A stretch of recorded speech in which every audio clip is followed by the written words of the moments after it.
So the Crown Tundra's been out for a fair amount of time now, and I want to show you guys exactly how you go about shiny hunting in the Crown Tundra, because there are a good number of ways now. Well, there's 3 ways. A good number is kind of the wrong wording because there were so many other ways to shiny hunt previous entries, but there are 3 ways you can shiny hunt in the Crown Tundra. I'm gonna go over each of them because there are definitely some new players that have come into Pokemon because of the Crown Tundra. So I want to just go over everything for you guys. But if this is your first time here on the channel, be sure to subscribe for more Pokemon content in the very near future. But let's get into shiny hunting in the Crown Tundra DLC. So guys, the first method is just battling, random encounters. Super easy to do.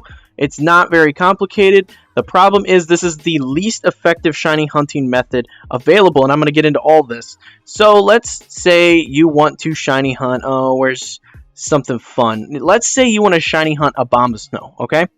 You'd have to run into an Abomasnow, and you need to battle said Abomasnow 500 times.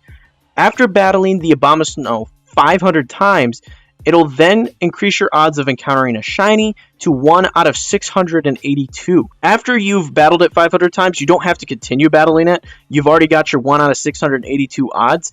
That's all you got to do. You could just run from Abomasnow in the future. That's all that is. Now, that is without the shiny charm. If you have the shiny charm, your odds are increased to 1 out of 512 for these. Now, the reason I say this is the worst method is because if you do this method, you only get a 3% chance of actually rolling your 1 out of 512. So only 3% of the time you're getting those increased odds. So it's a really, really poor method. Originally, we thought that it was because there was a problem with the game coding. However, Game Freak has come out and said that this is how they wanted it to work. So it's just a really, really crappy shiny hunting method that I would not really recommend using. However, it can be fun if you like doing shiny hunts. It'll probably take a little longer than doing it other methods, but it can be fun shiny hunting this way. So the next is Masuda method. Most people know about Masuda method, but we're going to cover it.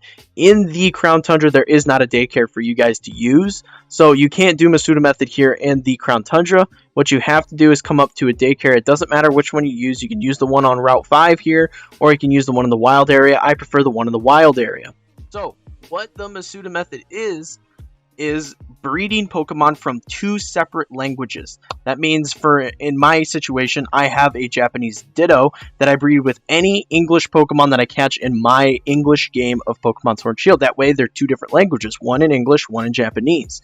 That is the method for shiny hunting with Masuda. All you got to do is put your whatever language Ditto into the daycare with whatever Pokemon you're breeding with. As long as they're of different languages, you're going to get the increased shiny odds. So the odds for this are 1 out of 682 without the charm and 1 out of 512 with the charm. Now, unlike the catching method, which you go out and random encounter stuff, this doesn't have that decreased rate. There is no 3% here. It is always 1 out of 682 or 1 out of 512. So the odds are far better getting a shiny using Masuda method than doing the random encounter method. It's also worth noting you don't have to use the Ditto if you're, wonder trading or doing whatever and you get a foreign, let's say, Score Bunny. If you get a foreign Score Bunny, you can breed it with another Score Bunny of English language or whatever language, as long as they're different, and you can still do the Masuda method. It just has to be 2 Pokemon of different languages.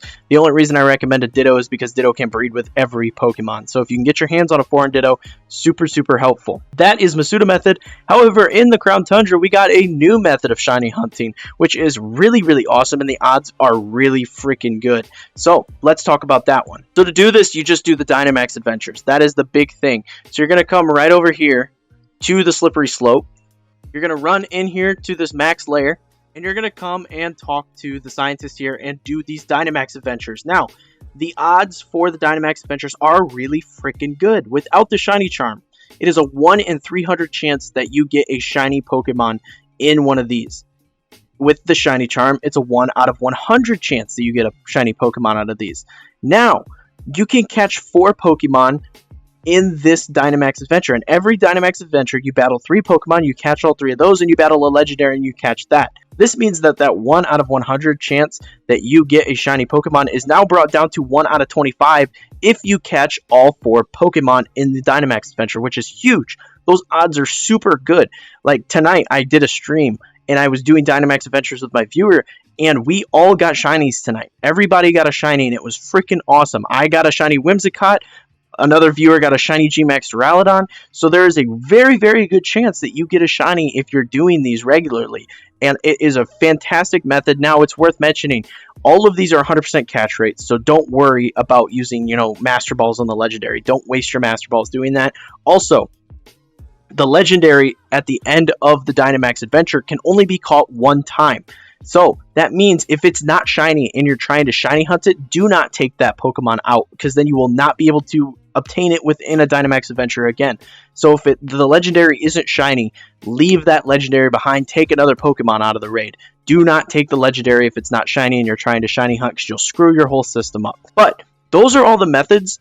Honestly, in terms of which you should use, if you're hunting a specific Pokemon, I would recommend one of the first two methods, either the random encounter method or the Masuda method, unless it's a legendary Pokemon, in which case you can repeatedly run the same Dynamax adventure in search of whatever legendary over and over and over. The only way to obtain shiny legendaries is through the Dynamax adventure, so that's what you're going to want to do there. If you're just trying to get random shiny Pokemon, you're not trying for anything in particular, do the Dynamax adventures. That is a great way to get shiny Pokemon, because you're going to encounter a bunch of different ones. But like I said, if you're trying to find a specific shiny Pokemon, my recommendation would be to do Masuda method, because it's just way, way easier. But that is going to be it for this video, guys. I hope you found it entertaining and helpful, and if you did, be sure to leave a like and smash that subscribe button for more videos like this in the future. Be sure to share the video with your friends. Let's grow this community here on the channel. Speaking of community, we got a community Discord, people over there playing games like Pokemon and Animal Crossing, so check that out if that is something that interests you.